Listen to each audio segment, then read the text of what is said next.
Hello everyone, my name is Austin from Marin Acura, and today I'll be showing you guys a tutorial on how to use your theater mode in your 2019 Tesla Model 3. So, in order to access this feature, all you have to do is to make sure you go to the center console.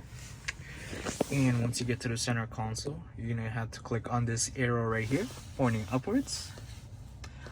And once we do that, it's going to give you more a variety of options. But since we're talking about the theater mode, you have to go to the entertainment section. As you can see right there, but first off, it defaults by going to arcade.